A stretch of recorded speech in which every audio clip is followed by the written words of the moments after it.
Oke, bismillahirrahmanirrahim. Assalamualaikum warahmatullahi wabarakatuh. Di sini kami dari kelompok 2 akan menjelaskan tentang analisis data. Ada 4 analisis. Yang pertama adalah analisis korelasi. Langsung saja.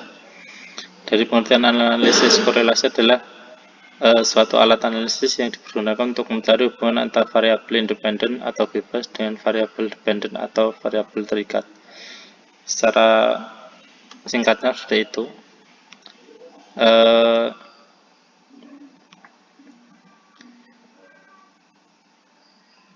Langsung saja ya.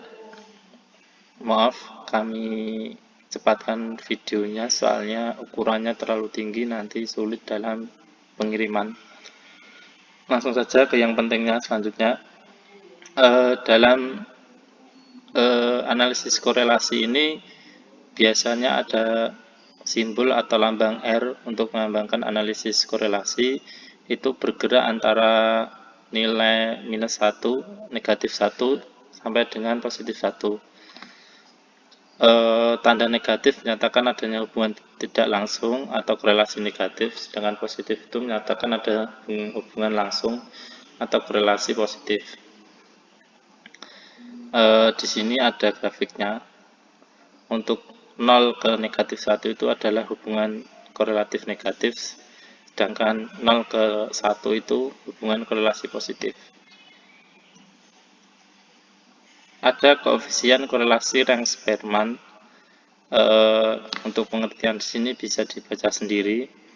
Untuk mengetahui korelasi di sini bisa dihitung dengan rumus di bawah ini. Langsung saja ke contohnya. Di sini ada 2 juri yang memberikan penilaian terhadap 8 peserta dengan nilai di bawah ini. Lantas di sini setelah nilai ada beda, yaitu beda antara juri 1 dan 2 berapa, dikuadratkan sehingga dapat nilai di sini. Dengan rumus yang sudah dijelaskan di atas, maka diperoleh nilai korelasi 0,667, yaitu korelasi positif. Adanya hubungan langsung antara nilai tersebut. Yang kedua adalah koefisien korelasi person. Di sini dengan rumus yang sudah dijelaskan ini. Contohnya adalah jumlah SKS atau variabel X dengan IPK yaitu variabel Y, atau apakah ada pengaruh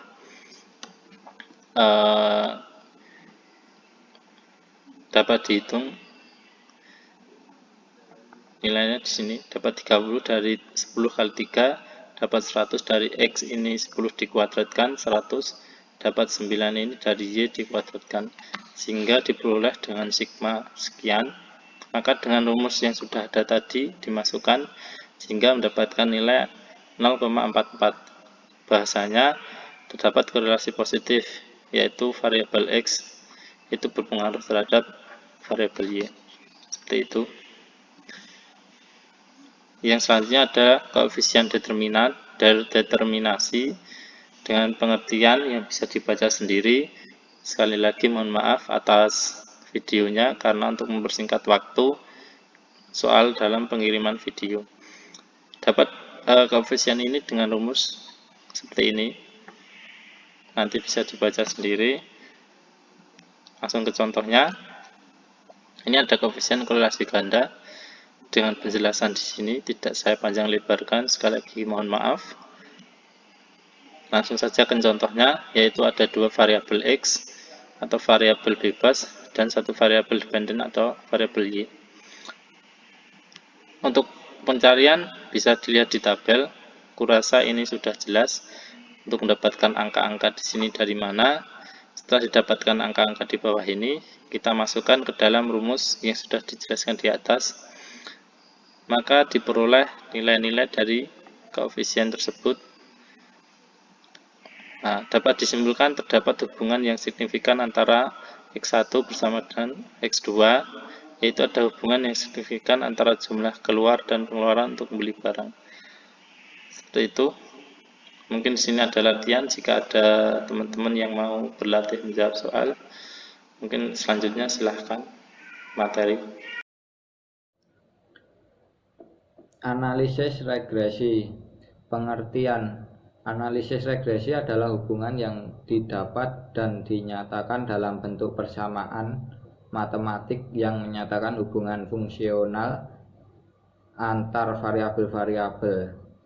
Analisis regresi juga diartikan sebagai teknik statistika untuk membuat model dan menyelidiki pengaruh antara suatu atau beberapa variabel bebas atau independen variabel.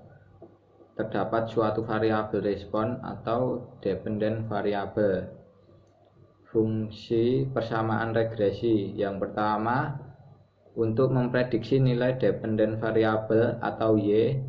Yang kedua, untuk mengetahui arah dan besarnya pengaruh independen variabel atau X terhadap dependent variabel. Macam-macam regresi. Yang pertama, regresi linear sederhana.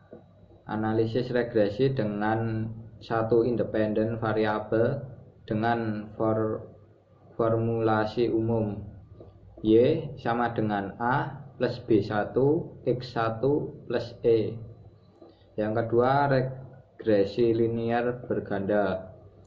Analisis regresi dengan dua atau lebih independen variabel dengan formulasi umum Y sama dengan A plus B1 X1 plus B2 X2 plus sampai Bn Xn plus E, di mana Y yaitu dependent variabel, A konstanta, B1 koefisien regresi, X1 B2 koefisien regresi X2 dan seterusnya.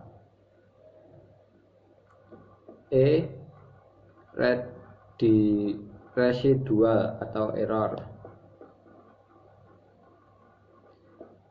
Ini contoh kasus analisis regresi. Variabel insert atau remove. Tabel output variabel insert atau remove di atas memberikan informasi tentang variabel penelitian serta metode yang digunakan dalam analisis regresi. Adapun variabel independen yang dipakai dalam analisis ini adalah variabel minat dan motivasi. Sementara variabel dependen adalah variabel prestasi. Analisis regresi menggunakan metode enter. Tidak ada variabel yang dibuang sehingga ada kolom. Variabel remove tidak ada angkanya atau kosong. Model summary. Tabel model summary memberikan informasi tentang nilai koefisien determinasi, yakni kontribusi atau sumbangan pengaruh variabel minat dan motivasi secara simultan atau bersama-sama terhadap variabel prestasi. Diketahui nilai koefisien determinan atau R square adalah sebesar 0,839. Nilai square 3,89 ini berasal dari pengkuadratan nilai koefisien korelasi atau R, yaitu 0,916 dikali 0,916 sama dengan 0,839. Besarnya angka koefisien determinasi atau R square adalah 0,839 atau sama dengan 83,9%. Angka tersebut mengandung arti bahwa variabel motivasi atau X1 dan variabel minat X2 secara simultan bersama-sama berpengaruh terhadap variabel prestasi atau Y sebesar 83,9%. Sedangkan sisanya 100% dikurang 83,9% sama dengan 16,1. 16,1 ini dipengaruhi oleh variabel lain di luar persamaan regresi ini atau variabel yang tidak diteliti.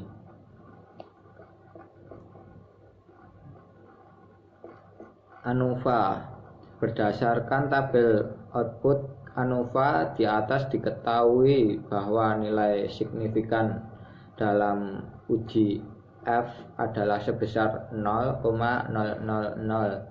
Karena sig 0,00 lebih kecil dari 0,05, maka sebagaimana dasar pengambilan keputusan dalam uji F dapat disimpulkan bahwa motivasi X1 dan minat X2 secara simultan atau bersama-sama berpengaruh terhadap prestasi atau Y, atau berarti signifikan.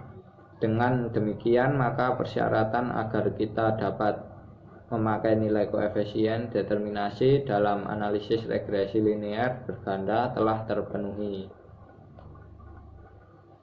Tabel koefisien memberikan informasi tentang persamaan regresi. Kita melakukan uji untuk mengetahui apakah variabel motivasi X1 dan minat X2 secara parsial berpengaruh terhadap variabel prestasi atau Y. Adapun hipotesis yang diajukan dalam penelitian ini, H1 atau hipotesis pertama, ada pengaruh motivasi X1 terhadap prestasi Y. H2 atau hipotesis kedua, ada pengaruh minat X2 terhadap prestasi Y. Selanjutnya melakukan uji T parsial atau uji T pertama motivasi berdasarkan nilai signifikan. Berdasarkan tabel output SPSS coefficients di atas diketahui nilai signifikan sig variabel motivasi atau X1 adalah sebesar 0,395 karena nilai sig 0,395 lebih besar probabilitas 0,05, maka dapat disimpulkan bahwa H1 atau hipotesis pertama ditolak.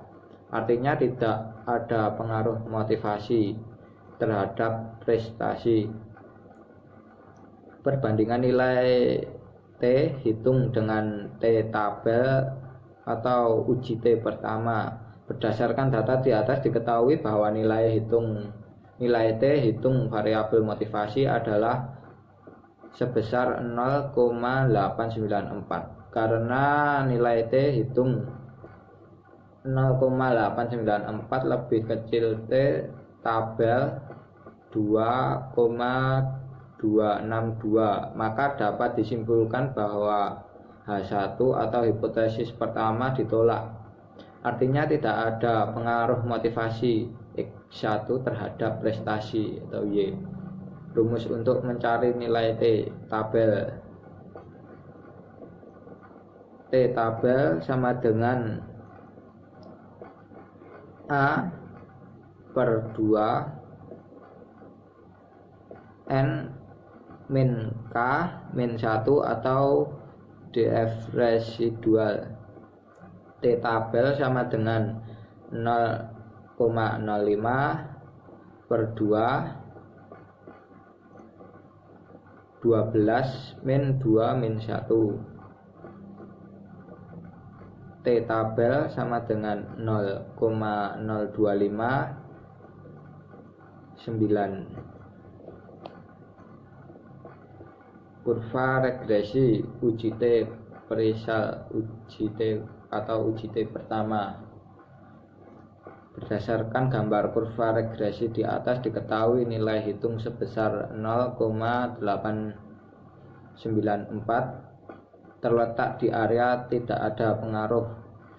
Dengan demikian dapat ditarik kesimpulan bahwa H1 atau hipotesis pertama ditolak, yang berarti tidak ada pengaruh motivasi X1 terhadap prestasi. pengambilan keputusan uji F simultan dalam analisis regresi linear berganda. Berdasarkan nilai signifikan dari output ANOVA, berdasarkan tabel output diketahui nilai signifikan adalah sebesar 0,000 karena nilai signifikan 0,000 lebih kecil daripada 0,05, maka sesuai dengan dasar pengambilan keputusan dalam uji F dapat disimpulkan bahwa hipotesis diterima, atau dengan kata lain motivasi dan minat secara simultan berpengaruh terhadap prestasi.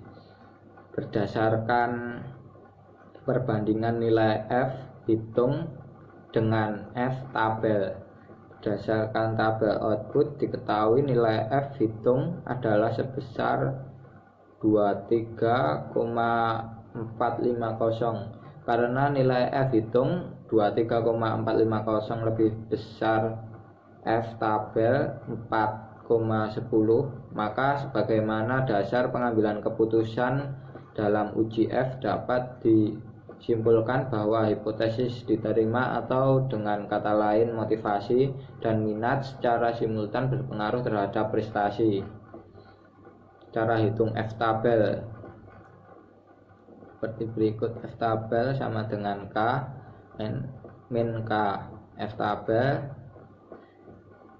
min F tabel sama dengan 12 min 2. F tabel sama dengan 2 min 10. Melakukan uji T parsial atau uji pertama minat berdasarkan nilai signifikan. Berdasarkan tabel koefisien di atas diketahui nilai signifikan variabel minat adalah sebesar 0,006 karena nilai signifikan 0,006 lebih kecil probabilitas dari 0,05,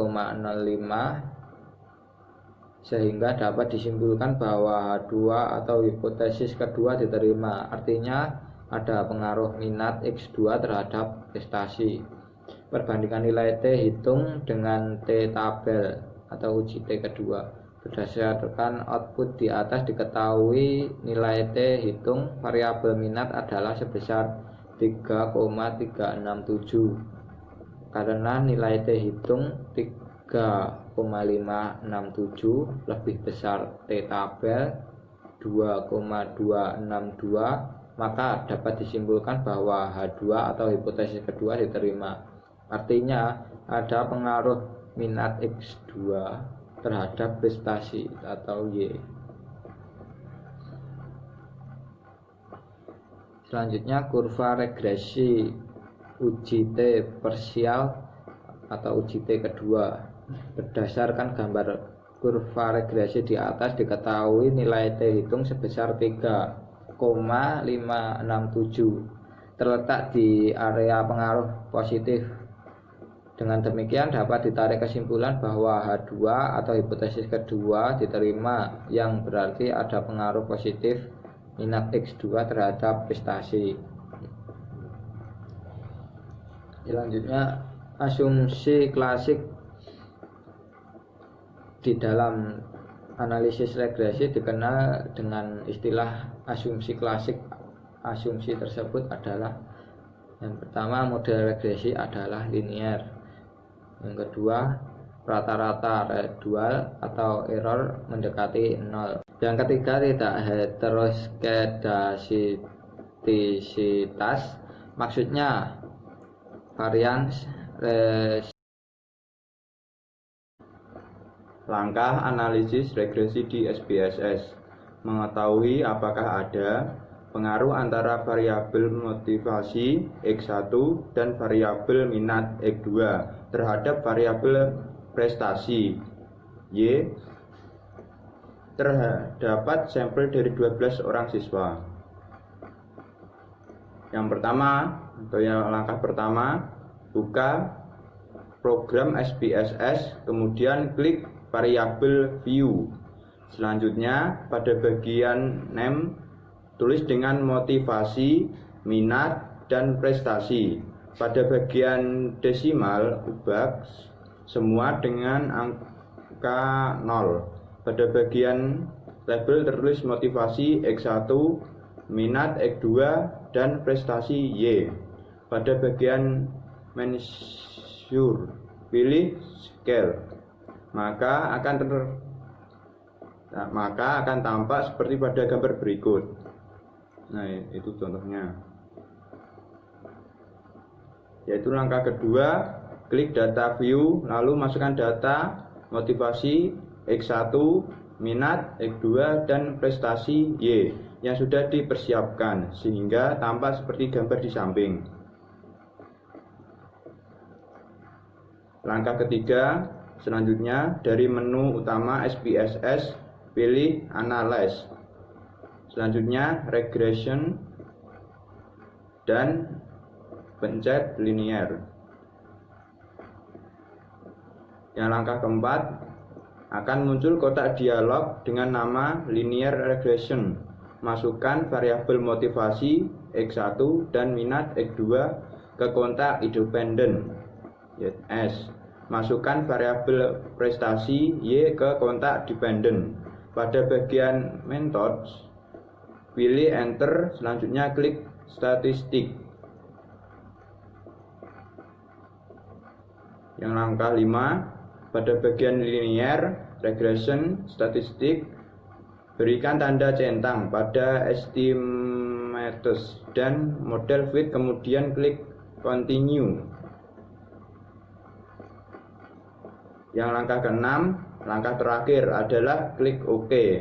Maka akan muncul output SPSS sebagai berikut. Itu yang ada di samping itu. Regresi dengan moderasi dan mediasi. Pengertian variabel moderasi. Variabel moderasi adalah variabel yang bersifat memperkuat atau memperlemah pengaruh variabel penjelas atau independen terhadap variabel tergantung. Salah satu ciri yang penting adalah bahwa variabel ini tidak dipengaruhi variabel penjelas. Variabel ini bisa bersifat moderasi murni atau pure moderation, atau juga moderasi semu atau quasi moderation. Analisis variabel moderasi, regresi moderasi, atau variabel interaksi. Salah satu metode untuk menganalisis variabel moderasi adalah regresi moderasi. Analisis regresi moderasi merupakan analisis regresi yang melibatkan variabel moderasi dalam membangun model hubungannya. Variabel moderasi berperanan sebagai variabel yang dapat memperkuat atau memperlemah hubungan antara variabel prediktor dengan variabel tergantung. Apabila variabel moderasi tidak ada dalam model hubungan yang dibentuk, maka disebut sebagai analisis regresi saja. Sehingga tanpa adanya variabel moderasi, analisis hubungan antara variabel prediktor dengan variabel tergantung masih tetap dapat dilakukan. Dalam analisis regresi moderasi, semua asumsi analisis regresi berlaku, artinya asumsi-asumsi dalam analisis regresi moderasi sama dengan asumsi-asumsi dalam analisis regresi. Seringkali membingungkan apakah suatu variabel bertindak sebagai variabel mediasi atau variabel moderasi. Suatu variabel tidak dapat bertindak sebagai variabel mediasi dan variabel moderasi sekaligus. Artinya, suatu variabel hanya dapat bertindak sebagai variabel mediasi saja atau variabel moderasi saja. Sebagai variabel mediasi, hubungan antara variabel prediktor dengan variabel tergantung berarti variabel mediasi tersebut bertindak sebagai variabel prediktor yang lain. Sedangkan sebagai variabel moderasi berarti variabel tersebut bertindak sebagai variabel penguat atau pelemah hubungan antara variabel prediktor dengan variabel tergantung. Sehingga dapat dikatakan bahwa variabel mediasi dan variabel moderasi merupakan variabel prediktor yang berada di antara variabel prediktor yang lain dan variabel tergantung, tetapi mempunyai peranan yang berbeda dalam suatu model hubungan. Nah, modelnya itu seperti ini ya, kurang lebih. Lanjut,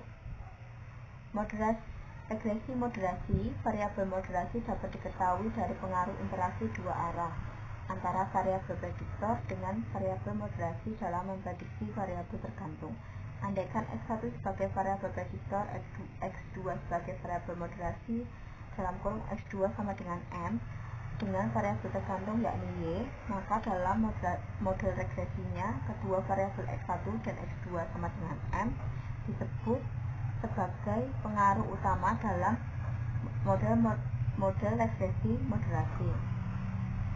Pengaruh utama akan ditambahkan pengaruh interaksi antara X1 dan X2 sama dengan M dalam kurung X1 kali X2 sama dengan X1 kali M. Pengaruh interaksi inilah yang membedakan apakah variabel X2 sama dengan M sebagai variabel moderasi atau bukan.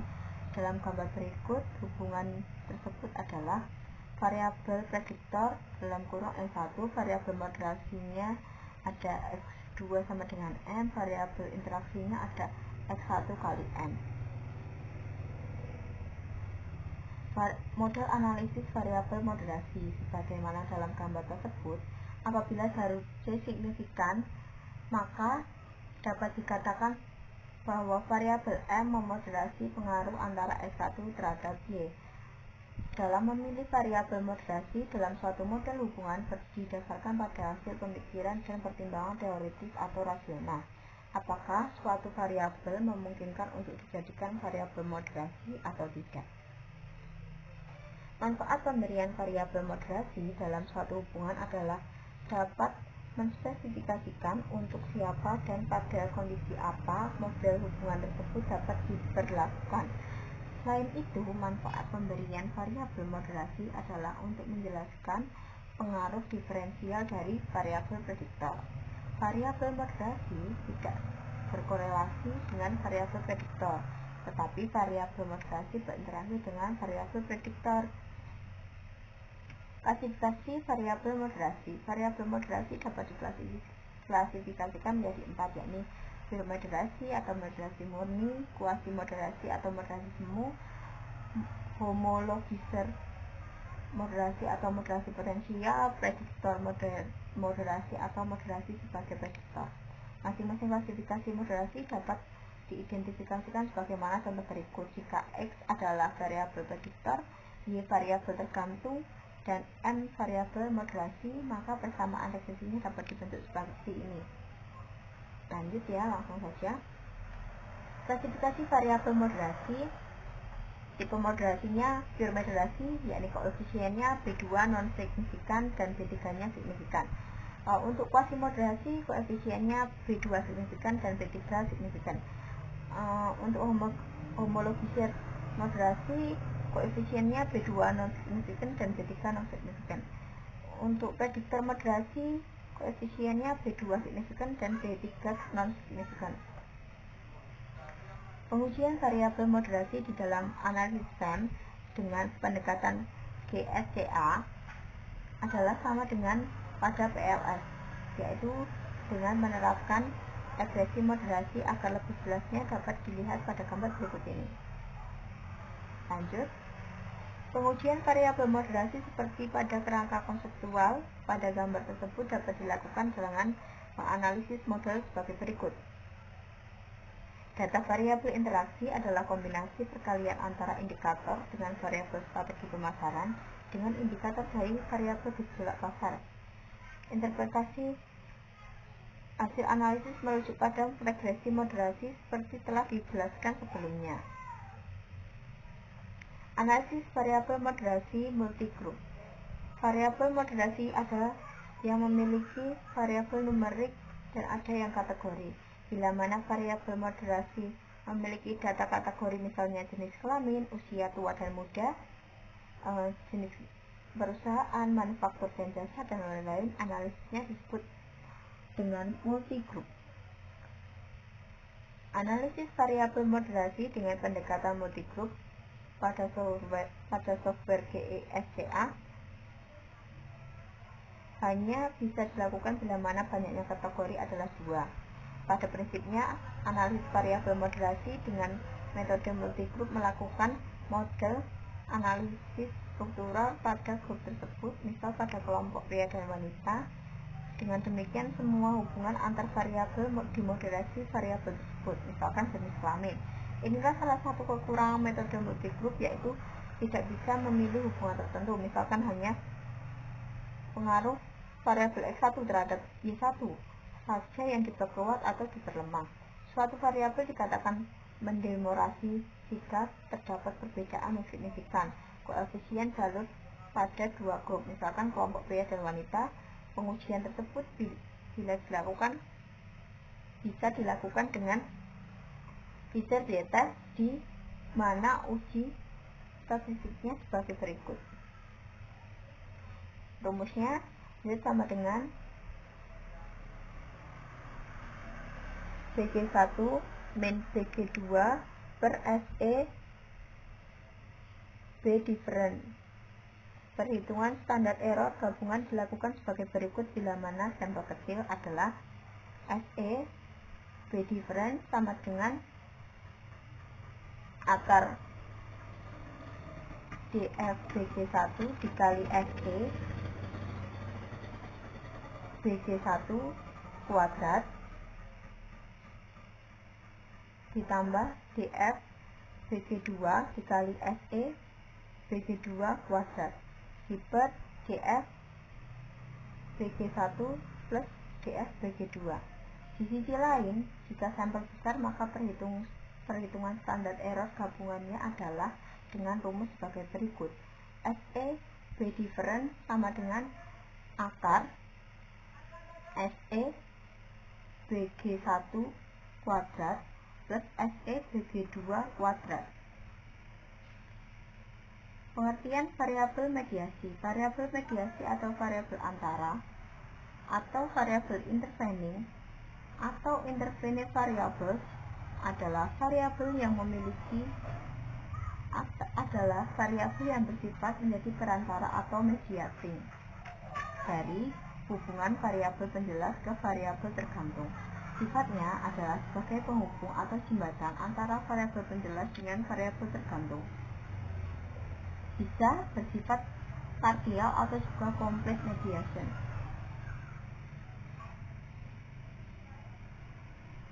Variabel penjelas, variabel mediasi atau sebagian atau partial variabel tergantung. Analisis variabel mediasi pemeriksaan. Analisis variabel mediasi dapat dilakukan melalui dua pendekatan, yakni pendekatan koefisien dan perkalian koefisien. Pendekatan perbedaan koefisien menggunakan metode pemeriksaan dengan melakukan analisis dengan dan tanpa melibatkan variabel mediasi. Sedangkan metode perkalian dilakukan dengan metode pemeriksaan dengan cara melakukan dua kali analisis, yaitu analisis dengan melibatkan variabel mediasi dan analisis tanpa melibatkan variabel mediasi. Metode pemeriksaan variabel mediasi dengan pendekatan perbedaan koefisien dilakukan sebagai berikut. A. Memeriksa pengaruh langsung variabel independen terhadap variabel dependen pada model dengan melibatkan variabel mediasi. B. Memeriksa pengaruh variabel independen terhadap variabel dependen pada model tanpa melibatkan variabel mediasi. C. Memeriksa pengaruh variabel independen terhadap variabel mediasi. Dan D. Memeriksa pengaruh variabel mediasi terhadap variabel dependen. Jika C dan D signifikan serta A tidak signifikan, maka kepuasan pelanggan dikatakan sebagai variabel mediasi sempurna atau complete mediation. Jika C dan D signifikan serta A juga signifikan, di mana koefisien dari A lebih kecil atau turun dari B, maka kepuasan pelanggan dikatakan sebagai variabel mediasi sebagian atau partial mediation. Jika C dan D signifikan serta A juga signifikan, di mana koefisien dari A hampir sama dengan B, maka kepuasan pelanggan dikatakan bukan sebagai variabel mediasi. Jika salah satu C atau D atau keduanya tidak signifikan, maka dikatakan bukan sebagai variabel mediasi. Nah, analisis variabel mediasi pengujian. Metode perkalian dilakukan dengan uji Sobel, yaitu melalui pengujian hipotesis, timbangan baku, pengaruh tidak langsung, perkalian merujuk pada Mackinnon 2007. Dalam hal ini, A dan B adalah koefisien jalur yang dilalui. Statistik uji Sobel yakni z-value dihitung dengan pembagian koefisien pengaruh tidak langsung dengan standar errornya seperti ini. Dalam hal ini, A sama dengan koefisien regresi standar reverse pengaruh variabel penjelas X terhadap variabel mediasi M. SE2 sama dengan standar error untuk SEA, standar error untuk koefisien A. B. Koefisien regresi standarisasi pengaruh variabel mediasi M terhadap variabel dependen Y. SEB, standar error untuk koefisien B. Hal tersebut akan lebih mudah dipahami jika diberikan ilustrasi penggunaannya. Oleh karena itu, pada kegiatan praktikum di laboratorium aplikasi software GESCA akan diberikan contoh aplikasi uji mediasi dengan metode uji Sobel. Oke, assalamualaikum warahmatullahi wabarakatuh. Saya di sini Ukanur Anggoro dari kelompok 2 yang menyampaikan dari materi nomor 4, yaitu tentang analisis regresi 2 tahap. Yang pertama, pengertiannya. Regresi 2 tahap atau two stack least square atau disingkat 2SLS adalah suatu metode regresi yang tergolong dalam kelompok analisis persamaan struktural, yaitu suatu metode yang merupakan perluasan dari metode ordinary least square atau OLS yang sangat umum digunakan dalam perhitungan-perhitungan dalam kasus regresi lainnya.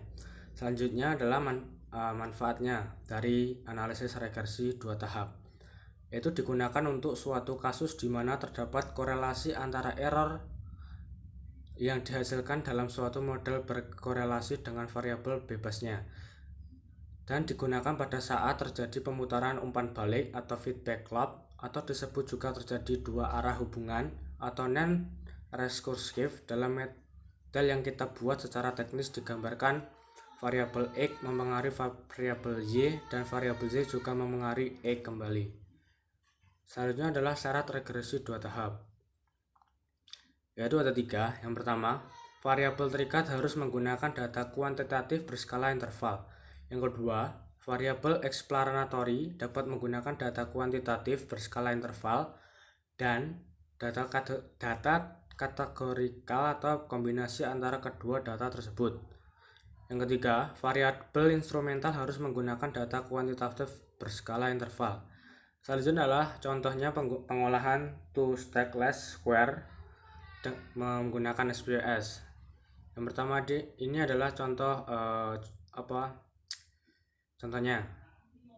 Yang kedua, cara menggunakannya, klik transform sini, lalu pilih create time series, lalu pilih yang create time series.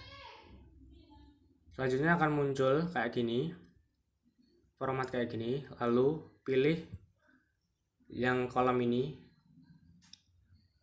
untuk mengganti nama. Selanjutnya disesuaikan namanya aja, lalu pada pilihan function pilih like, pindahkan CD purchase nama tersebut dan book purchase ke kolom variabel new name, sehingga muncul variabel baru dengan nama yang dituliskan tadi atau yang Anda akan tuliskan, dan muncul output sebagai berikut. Nah, kayak gini ya contohnya. Oke, selanjutnya tahap kedua, melakukan analisis dengan prosedur 2SLS. Pertama, klik analyze, kemudian pilih regression, pilih 2 stack least square. Selanjutnya adalah pilih variabel by of dan pindahkan ke kolom dependent. Yang ketiga, pilih variabel nama tadi, overtype dan overtype 2, dan pindahkan ke kolom explanatory. Selanjutnya, pilih variabelnya tadi yang telah dipilih. dan pindahkan ke kolom instrumental. Selanjutnya yang terakhir klik OK. Dan ini contoh gambarnya, bisa dilihat.